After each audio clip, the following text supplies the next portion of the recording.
अस्सलाम वालेकुम। आज हम करेंगे मैट्रिसेस एक्सरसाइज 1.5 का क्वेश्चन नंबर 6, जिसमें हमारे पास दो मैट्रिसेस गिवन है और हमने फाइंड करना है बी ए होल इनवर्स हमारे पास इक्वल है A inverse multiply by B inverse. तो इसके लिए पहले हम लेफ्ट हैंड साइड को सॉल्व कर लेते हैं, जिसमें हमारे पास है बी ए होल इनवर्स। तो इसके लिए हम पहले बी और ए को मल्टीप्लाई कर लेते हैं। बी और ए मैट्रिक्स को लिख के हम उसको कर देंगे मल्टीप्लाई, और मल्टीप्लाई करने से हमारे पास आंसर आ जाता है 6 1 0 -1। अब हमारे पास बी ए का प्रोडक्ट तो आ गया, लेकिन अब हमने फाइंड करना है उसका इन्वर्स। तो इन्वर्स के लिए हमारे पास होनी चाहिए डिटर्मिनेंट ऑफ बी ए और एडजॉइंट ऑफ बी ए। तो पहले हम फाइंड कर लेंगे determinant of B A. Determinant of B A के लिए हमने उनके एलिमेंट्स को, जो हमारे पास बी ए का आंसर आया है, उसको क्रॉस में मल्टीप्लाई कर लेना है।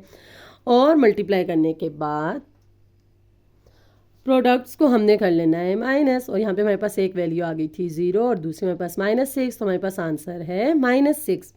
अब ये है तो हमने फाइंड कर लिया डिटर्मिनेंट। अब हमने फाइंड करना है एडजॉइंट।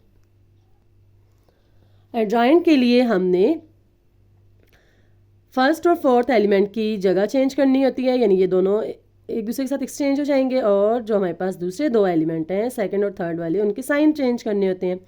तो यहाँ पे हमने उनके कर दिए साइन चेंज, और ये आ गया जी हमारे पास एडजॉइंट ऑफ बी ए। अब जैसे ही हमारे पास एडजॉइंट डिटर्मिनेंट भी फाइंड हो जाएगा और एडजॉइंट भी, तो फिर हम ईजिली इन्वर्स फाइंड कर सकते हैं। तो उसके लिए हमने जो हमारे पास आंसर आया डिटर्मिनेंट का और एडजॉइंट का, ये डिटर्मिनेंट का आंसर और एडजॉइंट का जो आंसर है, हमने इन दोनों को कर देना है मल्टीप्लाई। और जब हमने इनको मल्टीप्लाई किया तो ये हमारे पास आंसर इनको मल्टीप्लाई करने से आ जाता है 1/6 1/6 0 एंड 1। अब ये आ गया जी हमारे पास बी ए होल इनवर्स का आंसर। अब हमने फाइंड करना है राइट हैंड साइड को, जो कि हमारे पास है ए इनवर्स और बी इनवर्स। उसके लिए हम सबसे पहले फाइंड कर लेंगे ए इनवर्स। ए इनवर्स के लिए हमने अगेन फाइंड कर लेना है जी डिटर्मिनेंट, और ये ए इनवर्स के लिए ए मैट्रिक्स लिखा, उसका डिटर्मिनेंट फाइंड किया और फिर उसका एडजॉइंट फाइंड कर लिया। और जैसे ही हमारे पास डिटर्मिनेंट और एडजॉइंट के आंसर आएंगे, अब इनवर्स के लिए हम उन दोनों को मल्टीप्लाई कर देंगे। तो यूँ हमारे पास ए इनवर्स का आंसर आ जाएगा। अब इनको मल्टीप्लाई करने से हमारे पास आंसर आया 1/2 1/2 -1 और 0। ये आ गया जी ए इनवर्स का आंसर। अब बी इनवर्स फाइंड करेंगे, उसके लिए हमने अगेन बी मैट्रिक्स लिखी और अब हमने उसका फाइंड कर लिया डिटर्मिनेंट। अब डिटर्मिनेंट फाइंड किया तो हमारे पास आंसर आ गया जी -3। अब हमने एडजॉइंट ऑफ बी इसी तरह जगह चेंज की और साथ में साइन चेंज किए, तो हमारे पास आ गया एडजॉइंट ऑफ बी।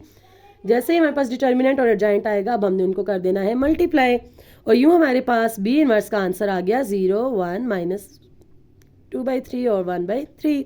और जैसे ही ये आंसर आएगा, अब हमने ए इनवर्स और बी इनवर्स का प्रोडक्ट फाइंड कर लेना है।